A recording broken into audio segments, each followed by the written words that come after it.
Now at 10, this is Fox 61, Connecticut's news station. Family and friends came together tonight to remember 10-year-old Zavier Williams after he died in the hospital from alleged abuse at the hands of his own mother and her boyfriend. Family and friends came together to remember that young boy who died after police say his mom and her boyfriend tortured him. Thanks for joining us here on the Fox 61 News at 10. I'm Sarah Sanchez. Now, 10-year-old Zavier Williams was born in Connecticut. His father still lives here, and tonight a sea of people gathered to support the family. It was an emotional gathering. People hugged and held hands. Fox 61's Kay Pattyfoot talked to family and friends who described Zavier as a joyful boy to be around. There wasn't a dry eye in sight at Wednesday's vigil for 10-year-old Zavier Williams. Police say Zavier was abused to death by his mother and her boyfriend at their home in Florida. Zavier's family here in Connecticut are still trying to make sense of it all.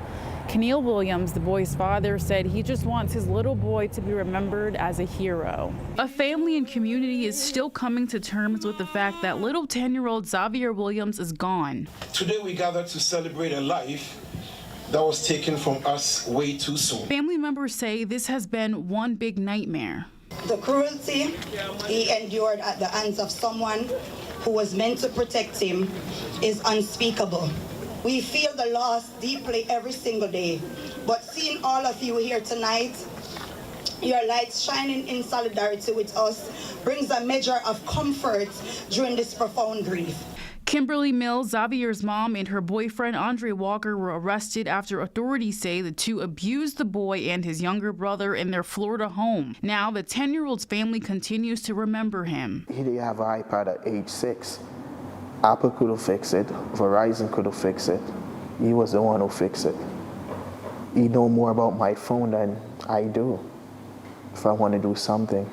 So I'm going to miss him a lot. Although it's been an emotional couple of months, Keneal Williams, Zavier's father, and his sister Camille say they are thankful for all of the support.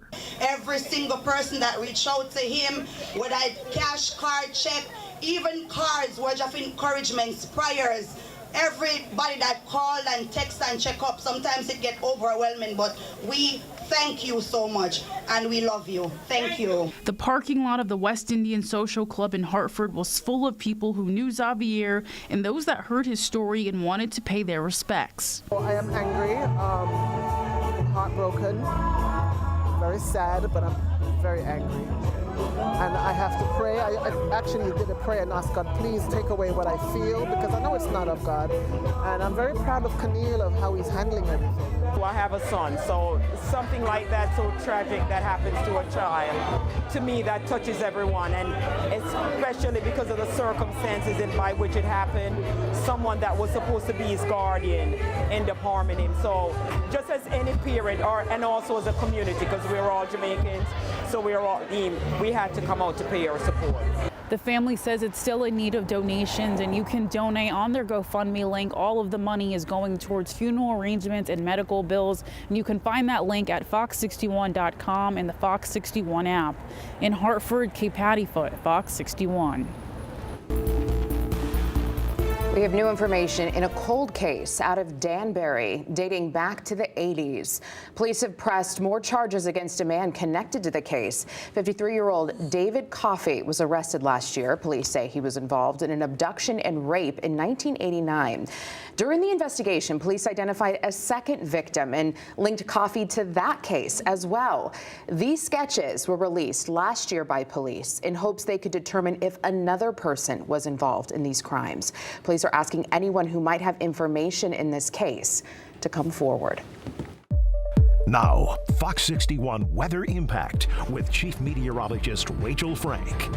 The cold night ahead, temperatures dropping back into the 20s as we head towards daybreak. So whatever you did to stay warm this morning, you're doing it again tomorrow morning. And it'll be so cool later tomorrow night that we could see scattered rain and even snow showers in parts of the state. So our late winter vibe is going to continue this week. Right now we're looking at 39 in Hartford, but we're in the lower 40s for the New Haven area. And here's a look at those overnight lows. Again, 20s for most of the state. right around 30 in Meriden and low to mid 30s for the Connecticut shoreline. Here's a look at that disturbance that will bring us some scattered rain and snow showers as we head into tomorrow evening, and that'll be after sunset. So tomorrow we're waking up, we're seeing plenty of sunshine, but we will see increasing clouds as we head through the afternoon. Temperatures will actually be a little bit milder. We're pushing near 50 as we head through the afternoon. And then again, after the sun goes down, we'll bring in some of these scattered showers. And even though temperatures will be above freezing right around this time tomorrow, it'll be cold enough above our heads that there could still be a few flakes that are trying to mix in, especially away from the Connecticut shoreline. And some of that could linger into Friday morning. We'll talk more about this, plus the cold rain heading into the weekend. Your full forecast coming up. And we cannot allow these companies to make profits on the back of the suffering of our families. That's why we're here today. All right, starting May 12th, Avelo Airlines will help Homeland Security with its deportation efforts using a Phoenix area airport as its base. Avelo has a large presence here in Connecticut. Many people say they're not happy with their involvement. Fox 61's Stefan Reel spoke with some of the protesters and has the latest on the deal. None of the airplanes here at the Tweed New Haven Airport will actually be involved in this new plan between Avelo and the Department of Homeland Security. However, that hasn't stopped the deal from gaining a lot of criticism from people across Connecticut, whether it's elected leaders or people who came out here to the Tweed New Haven Airport to voice their concerns. Boycott! Boycott!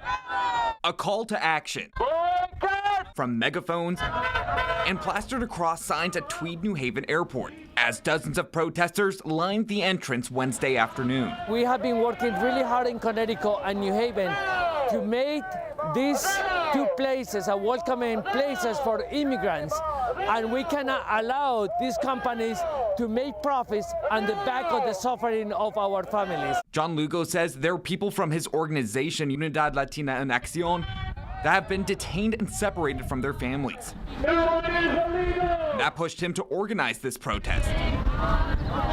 Demonstrators are calling on travelers to boycott flying Avelo Airlines both in Connecticut and across the country. Avelo is set to start operating flights for Homeland Security to support its deportation efforts. The flights will operate out of the Mesa Gateway Airport in Arizona starting next month. I was horrified when I heard about this. I hope that people who are not aware of what's going on with Avelo or in general will educate themselves. Ann Summer from New Haven is among those calling for a halt to the Avelo deal, also condemned by Connecticut leaders like New Haven Mayor Justin Elicker, State Attorney General William Tong, and most recently, State Senator Martin M. Looney, who called the decision to contract with the federal government to operate deportation flights, quote, disgraceful capitulation to profit over humane concerns. We're just encouraging people really to sign the petition, but also to start being here, to denounce this company. According to the team behind Avelo, the airline operated similar flights under the Biden administration and says it follows the needed protocols from the FAA and DHS. I have reached out to Avelo Airlines, and one of the members of their media team did tell me that they have received Attorney General Tong's letter and that they understand the weight and concern of this situation, and they will be talking about it moving forward with Connecticut leaders. In East Haven, Stefan Reels, Fox 61.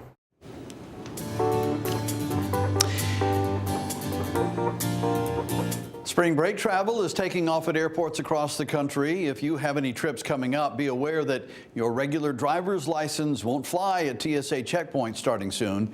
And that's literally the deadline to get a real ID compliant driver's license or state issued ID is just a few weeks away. Fox 61's Angelo Bavaro is at Bradley International Airport in Windsor Locks with what you need to know. The date to remember is May 7th. That is when people 18 and older will need a real ID to board domestic flights.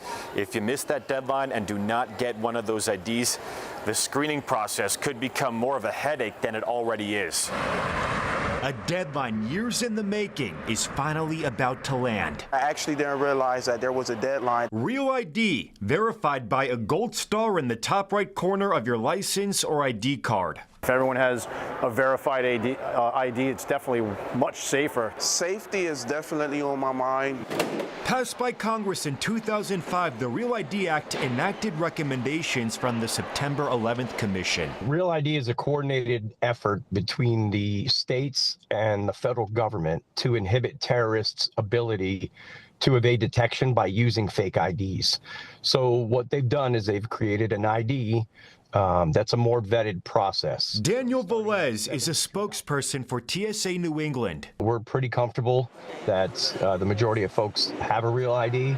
As a matter of fact, in Connecticut, they're at 72%. In addition to a Real ID license, other forms of ID that will be accepted to fly domestically come May 7th include a Real ID state-issued ID card, a passport, or a permanent resident card. If you do not have a real ID and an acceptable ID, that doesn't mean you will not fly. We're not going to be turning people away in droves.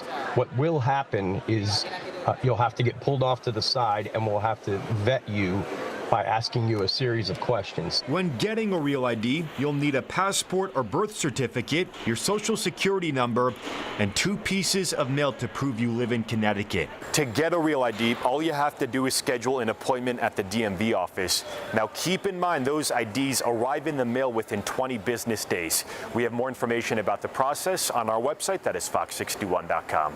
Reporting in Windsor Locks, I'm Angelo Bavaro, Fox 61.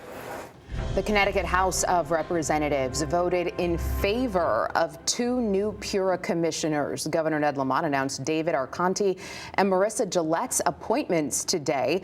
Governor Lamont released a statement saying, in part, David Arconti and Melissa Gillette have an incredible amount of knowledge and experience on energy policy and are the kind of qualified candidates we need serving on behalf of the state and its ratepayers.